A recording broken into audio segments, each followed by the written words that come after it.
I can still feel the sting of his hands shoving me to the floor, the coldness in his eyes as he threw me out like garbage. This is what my 61st birthday has come to. My own son treating me like I'm nothing. Like I haven't spent my entire life loving him, raising him, sacrificing for him.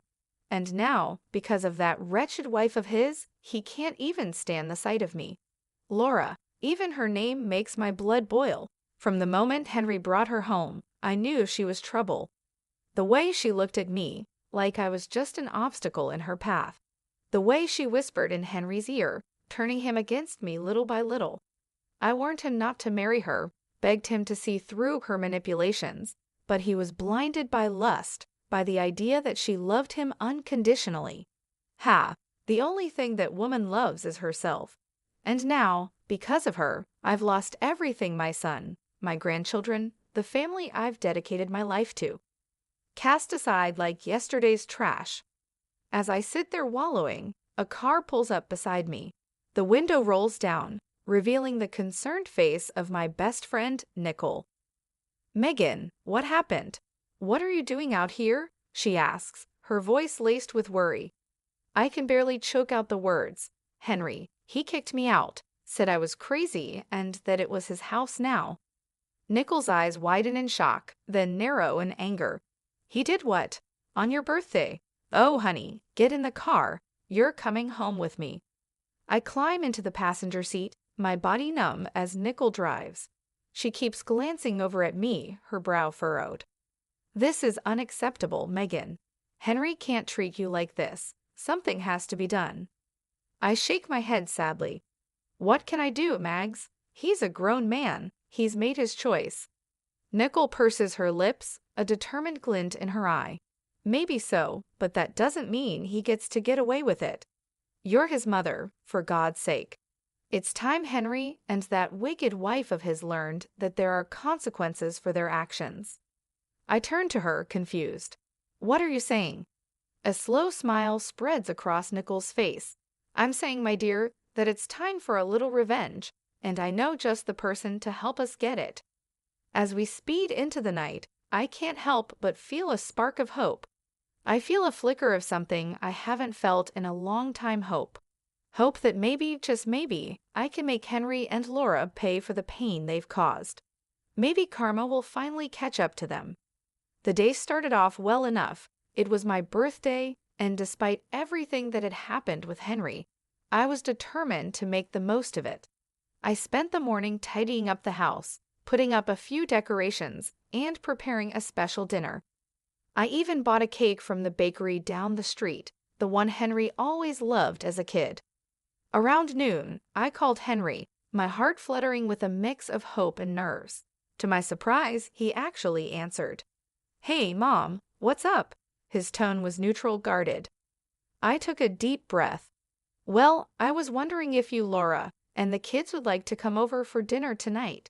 It's my birthday, and I thought it would be nice to spend some time together as a family. There was a long pause. I could hear muffled voices in the background, like he was discussing it with someone. Finally, he spoke. Yeah, okay, we can do that. What time? Relief washed over me. How about 5 p.m.? I'm making your favorite lasagna. Sure, see you then, he said, hanging up before I could say anything else. The rest of the day passed in a blur of preparation and anticipation. By the time 5 p.m. rolled around, everything was perfect. The lasagna was bubbling in the oven, the table was set, and the cake was proudly displayed on the counter. Right on time, the doorbell rang. I practically ran to answer it, a huge smile on my face. But the moment I opened the door, my heart sank. Henry stood there with a scowl etched on his face. Beside him was Laura, her lips curled into a sneer. The kids were nowhere to be seen.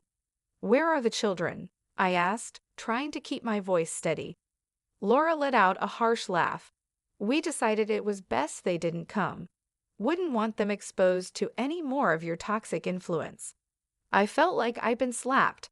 Toxic influence? What are you talking about? She stepped forward, jabbing a finger at me. Don't play dumb, Megan. We all know what a terrible mother you were.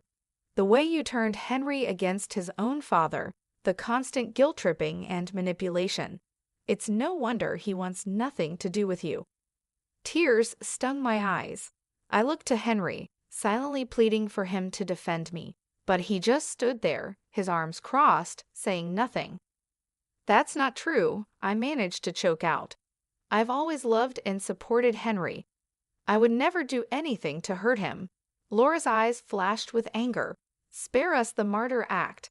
You're just a selfish, vindictive woman who can't stand that Henry has moved on with his life, that he chose me over you." Something inside me snapped. Before I knew what I was doing, I lunged forward, ready to slap that smug look off her face. But Henry stepped between us, grabbing my wrist in a painful grip. "Don't you dare touch my wife," he growled. "You're pathetic, you know that? Coming up with this whole birthday charade, trying to worm your way back in. Well, it's not going to work. We're done with you." With that, he shoved me backward, sending me stumbling. I caught myself on the doorframe, tears now flowing freely down my cheeks. "Henry, please," I whispered. "I'm your mother." But he just shook his head, his eyes cold. "Not anymore. Come on, Laura, let's go." I watched helplessly as they turned and walked away, slamming the door behind them. The sound echoed through the empty house, a brutal finality to it. And there I stood, alone on my birthday, my heart shattered into a million pieces. I don't know how long I stood there, frozen in the aftermath of Henry and Laura's cruelty. Minutes, hours, it all blurred together. The pain in my chest was unlike anything I'd ever felt before, a deep aching void that threatened to swallow me whole. Eventually, I managed to close the door, my hands shaking. I stumbled to the couch, collapsing onto the cushions as sobs racked my body. How could he do this to me? My own son treating me like I was nothing, like I hadn't spent my entire life loving and caring for him. The sound of my phone ringing jolted me out of my despair. I glanced at the screen, seeing Nicole's name. For a moment, I considered ignoring it, not wanting to burden her with my problems. But the thought of facing this alone was too much to bear. I answered, my voice thick with tears. "Hello. Megan, what's wrong? Did something happen with Henry?" The concern in her voice was my undoing. I broke down, the whole sordid story spilling out between gasps and sobs. Nicole listened patiently, offering words of comfort and support. "That's it," she said firmly when I finished. "This has gone too far. Henry and Laura can't keep treating you like this. It's time for them to face some consequences." I sniffled, wiping my eyes. "What do you mean?" "I mean it's time for a little payback. They think they can just walk all over you, but they've got another thing coming. You're a strong woman, Megan. It's time to start acting like it." Her words ignited a spark within me, a flicker of anger amidst the pain. She was right. I couldn't just sit here and wallow. I needed to do something to take back control. "Okay," I said, my voice steadier now. "What do you have in mind?" I could practically hear Nicole's grin through the phone. "Meet me at the diner in an hour. I've got someone I want you to meet. Trust me, he's going to be a big help." An hour later, I was sitting across from Nicole in a booth at the local diner. She had a mischievous glint in her eye as she sipped her coffee. "So who is this mystery person?" I asked, curiosity getting the better of me. As if on cue, the bell above the door jingled. Nicole waved at someone behind me. There he is now. I turned, my eyes widening as a tall, broad-shouldered man approached our table. He had a rugged, no-nonsense look about him, like someone who had seen his fair share of trouble. "Megan, meet my brother Jack," Nicole said, gesturing for him to sit. "He's a private investigator." Jack nodded at me, his gaze assessing. "Nicole filled me in on your situation. I'm sorry to hear about what your son and his wife did. That's rough." I shrugged, trying to appear nonchalant even as the pain twisted in my gut. "It is what it is, but Nicole seems to think you can help." He leaned forward, his elbows on the table. "I can. In my line of work, I've learned that everyone has secrets, skeletons in their closet. And from what Nicole's told me, I'm betting your daughter-in-law has more than a few. A tingle of anticipation ran down my spine. What are you saying? Jack smiled, slow and dangerous. I'm saying, let me dig into Laura's past. If there's dirt to be found, I'll find it. And once we have that ammunition, well, let's just say karma has a way of coming back around. I sat back, my mind reeling with the possibilities. Could this really work? Could I finally make Henry and Laura pay for what they'd done? Looking into Jack's confident eyes, I made my decision. I'm in, let's do this. He nodded, satisfied. Excellent. Give me a week. I'll be in touch, he said as he stood to leave. I felt a new sense of purpose and determination. They thought they could break me, but they were wrong. It was time for revenge. The week crawled by, each day feeling like an eternity of waiting and wondering. I tried to keep myself busy, throwing myself into cleaning the house, running errands, anything to distract myself from the constant churning of my thoughts. What would Jack find? Would it be enough to bring Henry and Laura down? Nicole checked in on me daily, offering words of encouragement and support. She was the only thing keeping me sane, the only person who truly understood the depth of my pain and anger. Finally, on the 7th day, my phone rang. It was Jack. Megan, it's me. I've got something. Can you meet me at my office in an hour? My heart leaped into my throat. Of course, I'll be there. I arrived at Jack's office with 20 minutes to spare, my nerves jingling. Nicole was already there, pacing the small waiting area. She gave me a tight hug when I entered. Are you ready for this? She asked, searching my face. I nodded, steeling myself, as ready as I'll ever be. Jack emerged from his office, a grim expression on his face. Come on in, ladies. We settled into the chairs opposite his desk, the air thick with tension. Jack opened a manila folder, spreading out a series of documents and photographs. So I did some digging into Laura's background, he began, tapping the papers. And let me tell you, this woman is no saint. He slid a document toward me. First off, she has a criminal record embezzlement from her previous job. She managed to avoid jail time, but it wasn't pretty. I stared at the paper, a mug shot of Laura staring back at me. She looked younger, but those cold eyes were unmistakable. But that's not all, Jack continued, his voice grave. I also found out that she's a person of interest in the death of her ex-boyfriend. Nicole gasped. I felt like I'd been punched in the gut. What do you mean? I managed to ask, my voice shaking. Jack handed me a newspaper clipping. 3 years ago, her ex was found dead under mysterious circumstances. The police suspected foul play, but they could never prove anything. Laura was the last person to see him alive. I scanned the article, my eyes catching on phrases like suspicious death and ongoing investigation. My mind reeled, trying to reconcile this information with the woman my son had married. So what does this mean? Nicole asked, voicing the question in my mind. It means, Jack said, that we have the ammunition we need. We can use this information to confront Laura and Henry. They need to know that we're not backing down. Jack leaned back in his chair, his fingers steepled. It means we have leverage. If this information comes to light, Laura's life as she knows it would be over. Her reputation, her marriage, everything. A flicker of hope ignited in my chest. So what do we do now? A slow smile spread across Jack's face. Now we use it.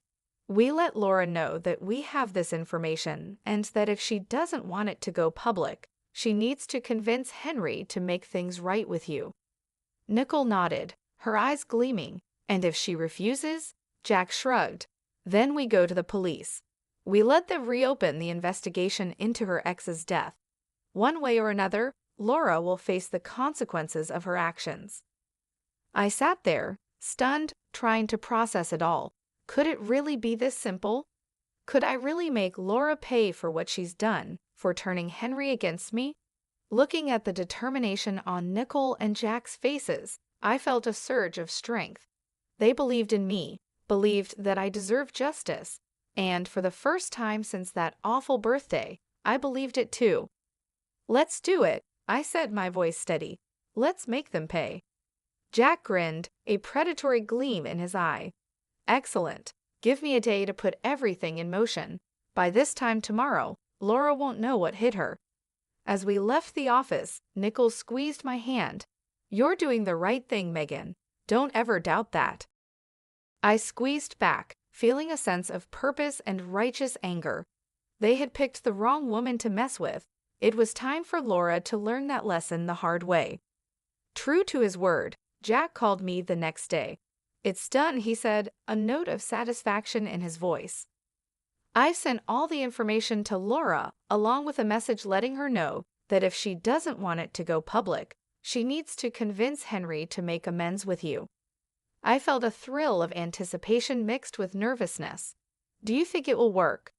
"Only one way to find out. But trust me, with the dirt we have on her, she'd be crazy not to comply." I hung up, my mind racing. Would Laura really cave? Would she really force Henry to apologize and make things right? A part of me dared to hope, even as another part whispered that it was too good to be true. Hours passed with no word. I paced my living room, jumping at every sound, convinced it was the doorbell or the phone. But as evening fell, there was still nothing. I was about to give up and go to bed when there was a pounding at the door. My heart in my throat, I opened it to find Henry standing there, his face full of fury. "What the hell did you do?" he snarled, pushing past me into the house. I stumbled back, caught off guard. "What are you talking about?" He turned on me, his eyes blazing. "Don't play dumb. Laura told me everything about the private investigator, about you digging up her past." "What? You thought you could blackmail her into making me forgive you?" I stood my ground, lifting my chin. "I didn't blackmail anyone. I just let her know that her actions have consequences, that she can't destroy my life and get away with it." Henry let out a harsh laugh. "Destroy your life? Are you serious? You're the one trying to destroy our marriage, our family, first with your constant guilt-tripping and manipulation, and now this." Anger surged through me, hot and bright. "I'm not the one who turned you against me, Henry. That was all Laura. She's poisoned you. Can't you see that? She's a criminal, a liar, maybe even a murderer." For a moment, Henry looked stunned, then his face hardened. "You're unbelievable. You really think I'm going to believe your crazy accusations over my own wife, the mother of my children?" "They're not accusations, they're facts. Jack found proof." "I don't care what your detective friend found," Henry roared. "Laura is my wife, and I trust her. I love her, and nothing you say or do is going to change that." Tears stung my eyes, blurring my vision. "So that's it then? You're choosing her over me, your own mother." Henry's jaw clenched. "You made that choice for me the moment you decided to pull this stunt. I'm done with you, Mom. Done with your lies, your schemes, all of it." He turned to leave, and panic seized me. I couldn't lose him, not like this. "Henry, please," but he was already gone, slamming the door behind him with a finality that shook me to my core. I sank to the floor, sobs tearing from my throat. It wasn't supposed to happen this way. The truth was supposed to set me free, to bring Henry back to me. Instead, it had only driven him further away. Through my tears, I heard my phone ringing. It was Jack. I answered, my voice thick and shaky. "Megan, what happened? Did it work?" A bitter laugh escaped me. No, it didn't work. Henry, he's gone. He chose Laura." There was a pause, then Jack spoke, his tone determined. "Then we move on to Plan B. We go to the police and get them to reopen the investigation into Laura's ex's death." I shook my head even though Jack couldn't see me. "What's the point? It won't change anything. Henry's made his choice." "This isn't about Henry anymore," Jack said firmly. "This is about justice, about making sure Laura pays for what she's done, one way or another." I closed my eyes, exhaustion and grief washing over me. Could I do it? Could I really destroy my son's wife, the mother of my grandchildren? But then I remembered the look in Henry's eyes, the venom in his voice, and the way Laura had smirked, so smug and self-satisfied. They had brought this on themselves, and now they would face the consequences. "Okay," I whispered, a new resolve hardening in my chest. "Let's do it. Let's make her pay." The next few days were a blur of activity. Jack and I gathered all the evidence he had collected, organizing it into a neat package to present to the police. Nickel was a constant presence, offering support and encouragement when my resolve wavered. Finally, the day arrived. We walked into the police station, heads held high, ready to blow the lid off Laura's sordid past. The detective listened intently as we laid out our case, his brow furrowing as he examined the documents and photographs. When we finished, he sat back with a grim expression on his face. "This is serious stuff," he said, tapping the file. "If what you're saying is true, we have grounds to reopen the investigation into Miss Wilson's ex-boyfriend's death." I felt a surge of vindication. It is true, every word of it. The detective nodded. "All right then, leave this with me. I'll get the ball rolling." We left the station with a sense of anticipation thrumming through me. It was really happening. Laura was finally going to face the music. 3 days later, I received a call from Jack. "Turn on the news," he said, a note of triumph in his voice. I did as he said, my heart pounding as the anchor's face filled the screen. "Breaking news," she announced, her expression grave. "Local woman Laura Berlin has been arrested in connection with the previously unsolved death of her ex-boyfriend Brian Cox. New evidence has come to light, prompting police to reopen the investigation." I watched, transfixed, as they showed footage of Laura being led out of her and Henry's house in handcuffs, her face a mask of shock and anger. Henry followed behind, looking stunned and lost. A fierce satisfaction burned in my chest. She was finally getting what she deserved. But my joy was short-lived. The news report went on to describe how Henry had to use their savings to post Laura's bail and hire a lawyer. It was a financial blow, one that would undoubtedly put a strain on their marriage. I should have felt guilty knowing that I had played a part in their hardship, but all I could think was that it served them right. They had brought this on themselves with their cruelty and lies. Over the next few weeks, I watched from afar as the drama unfolded. Laura's arrest made headlines, and the public was ruthless. People speculated about her involvement in her ex's death and what other secrets she might be hiding. Henry put on a brave face, standing by his wife in public, but I could see the toll it was taking on him.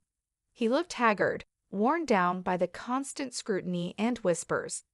Part of me wanted to reach out, to offer comfort and support, but I hardened my heart. I reminded myself of how he had cast me aside, the vicious words he had hurled at me. He had made his bed, and now he would lie in it. One afternoon, as I was returning from the grocery store, I spotted a familiar figure on my doorstep. It was Henry, his shoulders slumped, his eyes red-rimmed. For a moment, I considered ignoring him, pretending I wasn't home, but curiosity got the better of me. "What do you want?" I asked coldly as I approached, my arms laden with bags. Henry looked up, his expression a mix of exhaustion and desperation. "Mom, I need your help." I raised an eyebrow. "Oh, now you need my help? What happened to being done with me and my schemes?" He flinched as if I'd struck him. I know I said some awful things, but this is bigger than that. Laura's in real trouble, Mom. The evidence against her is bad." A flicker of unease passed through me. "What are you saying?" Henry's voice broke. "I'm saying I don't know what to do. The lawyer fees alone are bankrupting us. And if Laura goes to prison, I can't raise the kids on my own. I need you, Mom, please." I stared at him, torn between the urge to comfort and the desire to lash out. He looked so broken, so defeated. But then I remembered the pain he had caused, the way he had abandoned me. I straightened my spine, my voice like ice. "You should have thought of that before you turned your back on me. I'm sorry, Henry, but you're on your own." With that, I brushed past him, ignoring his pleas and apologies. He had made his choice, and now he would live with the consequences. A few days after Henry's desperate visit, I received an unexpected call. It was Laura's mother, her voice tight with barely contained anger. "Megan, I know we've had our differences, but I need to ask a favor," she said, the words seeming to pain her. I felt a flicker of surprise. What kind of favor? "It's the kids. With everything going on with Laura's case, Henry's struggling to keep up. He needs a break. I was hoping you could take the children for the weekend." I hesitated, torn. On one hand, the thought of spending time with my grandchildren filled me with longing. It had been so long since I'd seen them. But on the other hand, the idea of doing anything to help Henry and Laura after everything they'd done galled me. "Please, Megan," Laura's mother pressed, as if sensing my reluctance. "I know you love those kids. They need some stability right now, and Lord knows they won't get it from Henry or Laura." I sighed, my resolve crumbling. She was right. Whatever issues I had with their parents, my grandchildren were innocent. They deserved better than to be caught in the middle of this mess. "All right," I agreed. "I'll take them for the weekend, but I'm doing this for them, not for Henry or Laura." "Of course. Thank you, Megan. I'll let Henry know to drop them off Friday evening." True to her word, Henry arrived on my doorstep that Friday with the kids in tow. He looked even worse than the last time I'd seen him, his face gaunt and shadowed. "Mom," he greeted me, his voice hoarse. "Thank you for doing this. I really appreciate it." I nodded stiffly, my attention on the children. They looked up at me, their eyes wide and uncertain. "Grandma." My granddaughter cried, breaking into a smile. She rushed forward, wrapping her little arms around my waist. I hugged her back, blinking back sudden tears. "Hello, sweetheart. I've missed you." My grandson was more reserved, hovering by Henry's side. I knelt down, opening my arms. "Come here, buddy. It's okay." Slowly, he stepped into my embrace, his small body trembling. My heart ached for him, for both of them. Henry cleared his throat. "I'll pick them up Sunday evening. If anything comes up, just give me a call." I straightened, meeting his gaze coolly. "We'll be fine. Enjoy your weekend." With a final nod, he left, leaving me alone with the kids. I took a deep breath, forcing a smile. Who wants pizza for dinner? The weekend passed in a blur of laughter, games, and stories. For a little while, I was able to forget the drama and heartache, lost in the simple joy of being with my grandchildren. But all too soon, it was over. Henry arrived to collect the kids, his expression guarded as they gathered their things. My granddaughter tugged on my hand. "Grandma, can we come stay with you again soon? We had so much fun." I smiled, smoothing her hair. "Of course, honey, anytime you want." Henry's jaw tightened. "We should get going. Say goodbye, kids." They hugged me tightly, their little faces sad. I watched as they climbed into Henry's car, my heart heavy. As he prepared to leave, Henry paused and turned back to me. "Listen, Mom, about what they said. I don't want you getting any ideas. This was a one-time thing." I bristled, anger sparking. "Excuse me? You think I'm trying to turn them against you?" "Wouldn't be the first time," he muttered. I saw red. "How dare you? I have done nothing but love and support those children, which is more than I can say for you and Laura. You're so wrapped up in your own drama, you can't even see how much they're hurting." Henry's face flushed. "You have no idea what we're going through. No idea the stress, the pressure." "And whose fault is that?" I cut him off. "You chose this, Henry. You chose Laura and all the chaos that comes with her. Don't you dare put that on me." He stared at me, his eyes hard. "This isn't over, Mom. I won't let you poison my kids against me the way you did with Dad." With that, he got in the car and drove away, leaving me shaking with rage and hurt. I stood there, watching until the car disappeared from view, a cold determination settling over me. If Henry wanted to play hardball, then so be it. I was done playing nice. It was time to end this once and for all. The day of Laura's trial arrived, cold and gray. I dressed with care, choosing a somber black suit that radiated quiet authority. Nicole picked me up, her face set with grim determination. "Are you ready for this?" she asked as we drove to the courthouse. I nodded, my jaw tight. I've been ready for a long time. We met Jack on the steps, his expression serious. "I've got a surprise for you," he said, leading us inside. I tracked down Brian Cox's family. They're here to testify. I felt a surge of gratitude and vindication. With their testimony, Laura's fate would be sealed. The courtroom was packed, the air thick with tension. I took my seat behind the prosecutor's table, my heart pounding as Laura was led in, her wrists and ankles shackled. She looked pale and drawn, but her eyes still glittered with malice when they met mine. Henry sat stiffly beside her, his face a mask of conflicting emotions. I looked away, focusing on the judge as he called the court to order. The trial was grueling and emotional. The prosecutor laid out the evidence against Laura in detail, painting a picture of a cruel, calculating woman who would stop at nothing to get what she wanted. But it was the testimony of Brian Cox's family that truly sealed her fate. His mother, a frail silver-haired woman, spoke of her son's kind heart and bright future cut short. His sister wept as she recounted Laura's controlling and abusive behavior, how she had isolated Brian from his loved ones. Through it all, Laura sat stone-faced, her eyes cold and empty. Henry grew more and more agitated, his knee bouncing and his hands clenched into fists. Finally, it was time for the verdict. The jury filed back in, their faces somber. The foreman stood, clearing his throat.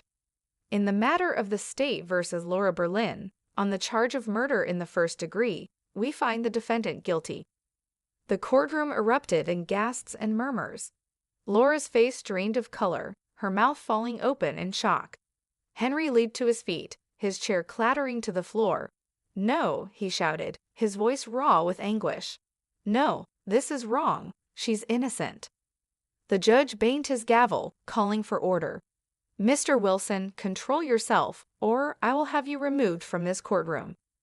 Henry subsided, collapsing back into his seat, his head in his hands. Laura turned to him, her expression desperate. "Henry, do something. You can't let them do this to me." But Henry wouldn't look at her, his shoulders shaking with silent sobs. The bailiff stepped forward, preparing to lead Laura away. I watched, a strange mix of emotions swirling within me. Triumph, yes, but also a hollow sort of sadness. It had come to this, my own son broken and humiliated, his life in ruins. As Laura was escorted out, she turned back, her eyes locking with mine. In that moment, I saw the depth of her hatred, the venom in her soul. "This isn't over," she hissed, her voice low and deadly. "I'll make you pay for this, I swear it." I met her gaze steadily, unflinching. "You've already paid, Laura. You made your choices, and now you'll face the consequences. Goodbye." With that, I turned and walked out, my head held high. It was over. Justice had been served. But even as relief washed over me, a sense of sadness lingered. I couldn't shake the lingering unease. Henry's anguished face haunted me, the devastation in his eyes. Had I gone too far? Had my quest for revenge blinded me to the collateral damage? I shook my head, pushing the doubts aside. No, Henry had made his bed, and now he would lie in it. He had chosen Laura, chosen to turn his back on me. Now he would have to live with the fallout. I stepped out into the cold gray day, drawing my coat tighter around me. It was time to move on, to build a new life for myself. A life without Henry, without Laura's toxic influence.